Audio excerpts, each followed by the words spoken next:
بالکل ممکن نہیں ہے. کیا شاعر کہتے ہیں, کیا کیا خیال باندھے نادان ہوش میں آ. تو انہوں نے یہ توقع کر رکھی ہے کہ جی ہماری سیٹیں جو ہیں وہ بڑھ جائیں گی, ہم 2/3 میجورٹی لیں گے. 2/3 میجورٹی کا جو ان کا خواب ہے میرے خیال میں وہ بڑا خواب ہے. ایسا خواب اب پورا ہونے والا نہیں ہے. اور وہ نا وہ دور ہے کہ جس میں آپ کو پوری اسمبلی آپ کے حوالے کر دی جاتی تھی اور پوری اسمبلی معلوم ہوتا تھا کہ جناب آپ ہی اس کے سب کچھ ہیں. اور پھر وہ اس کا نتیجہ بھی ہو گیا تھا, دیکھا تھا کہ وہ اسمبلی جس میں 3/4 میجورٹی تھی وہ بھی باقی نہیں رہی تھی, اور اس کے بعد کے الیکشن میں ان کو صرف 12 سیٹیں ملی تھیں. تو اس طرح کی چیزیں جو ہیں وہ بعض دفعہ اس طرح پہ نتائج بھی لاتی ہیں. اور بھی بڑی حقیقت ہے جو ہمیں سمجھنا چاہیے کہ پیپلز پارٹی اور نون لیگ کا اگر آپ مقابلہ کریں نا, موازنہ کریں, جو پوری بری مینجمنٹ کا اور خراب معاشی حالات کا جو سہرا کسی کے سر جا رہا ہے وہ نون لیگ کے جا رہا ہے.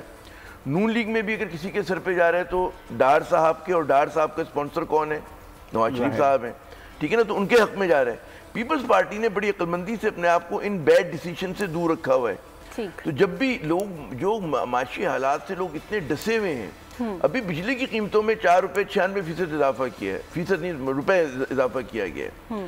خطے میں مہنگی ترین بجلی ہے, پر یونٹ کاسٹ جو ہے 50 سے 56 روپے جا رہی ہے, ٹھیک ہے نا. اب جو آدمی نوٹوں کی گڈی لے کے بل دینے جائے گا, لائن میں لگے گا بینک میں, اس کے سامنے ایک صورت ہوگی, ڈار کی ہوگی, نواز شریف کی صورت ہوگی. میں یہ کہہ رہا ہوں کہ وہ ان کے لیے اتنا سہان رو بنے گا. مہنگائی جب آپ دیکھیں گے 29% تھی لاسٹ ایئر, اس رواں سال میں 25-26% ہوگی.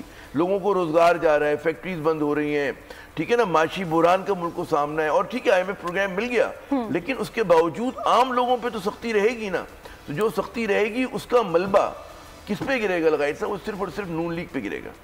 دیکھیں, میں پتہ ہے عامر صاحب کو بھی, شاید آپ کو بھی, کہ میں رات لوٹا ہوں ایران سے. جی جی.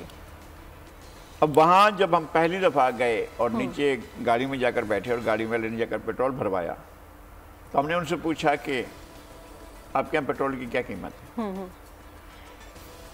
پاکستان کے لحاظ سے 5 روپے کا 1 لیٹر پیٹرول, پاکستان کی قیمت میں 5 روپے کا 1 لیٹر پیٹرول آ رہا تھا. 50 روپے میں جو ہے وہ مطلب یہ کہ 10 لیٹر پیٹرول 50 روپے میں ہو رہا تھا.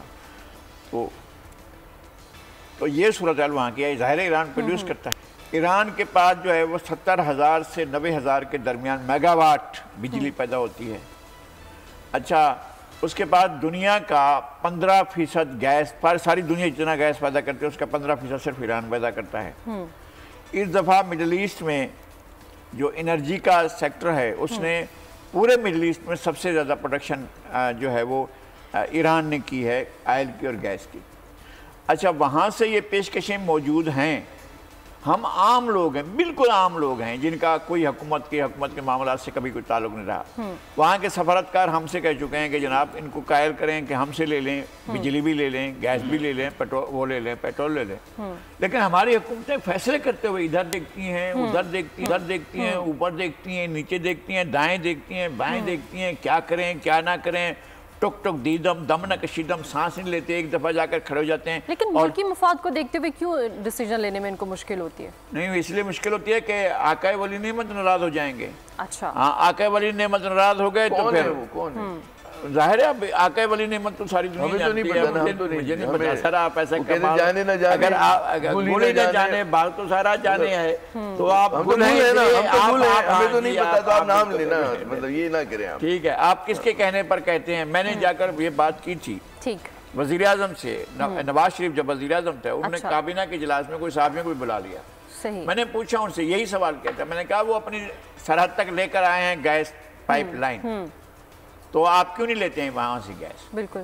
تو انہوں نے اپنے وزیر صاحب کی طرف دیکھا, شاہد خاقان عباسی صاحب کی طرف. شاہد خاقان عباسی صاحب نے کہا کہ جناب سینکشنز ہیں اور ان کے اوپر سینکشن لگی ہوئی ہیں اور عالمی برادری ان سے یہ کر رہی ہے. تو میں نے ان سے کہا کہ بھائی اس وقت کی بات ہے کہ $15 ارب کی بائلیٹرل ٹریڈ کرتا ہے ایران اور پاکستان, اور یہ فگر ہمارے سامنے عامر ریاض صاحب کے سامنے بیٹھ کر ایک سفارتکار نے بتائے تھے, ہم دونوں ساتھ تھے اس وقت. تو وہاں پر یہ اگر فگر موجود ہیں کہ $15 ارب کی ایران کے ساتھ, تو ہمارے ایران کے ساتھ ٹریڈ جو ہے وہ 400 ملین بھی نہیں ہے. تو یہ تو مجھے سمجھ میں نہیں آتا ہے کہ آپ کو کس نے ایسا نسخہ پڑھا دیا ہے. اگر انڈیا کر سکتا ہے ایران کے ساتھ ٹریڈ تو آپ باقی ممالک اپنے مفاد کے خاطر فیصلے کر سکتے ہیں. لوگ آپ اپنے مفاد کے لیے نہیں کرتے ہیں, آپ کمزور ہیں اس لیے اپنے مفاد کے فیصلے, یا آپ کو اپنے مفادات عزیز ہیں اس لیے آپ ایسا نہیں کرتے ہیں. اور وہ اپنے مفادات کا مطلب ذاتی مفادات, حکومتی مفادات نہیں ہوتے ہیں, یا عوام کے مفادات نہیں ہوتے ہیں, یا ملک کے مفادات نہیں ہوتے ہیں, ذاتی مفادات ہوتے ہیں. یہاں سے چیز لیں گے, اس سے اتنا کمیشن ملے گا. کسی کو یہ دیکھا آپ نے ابھی جھگڑا ہو گیا تھا, جناب روس سے آپ تیل لے رہے ہیں یا گیس لے رہے ہیں, آپ ادھر سے جو ہے وہ قطر سے کیوں نہیں کر رہے ہیں. یہ آپس میں مسلم لیگ نون کے لیڈروں کا آپس میں جھگڑا ہو گیا. ٹھیک ٹھیک.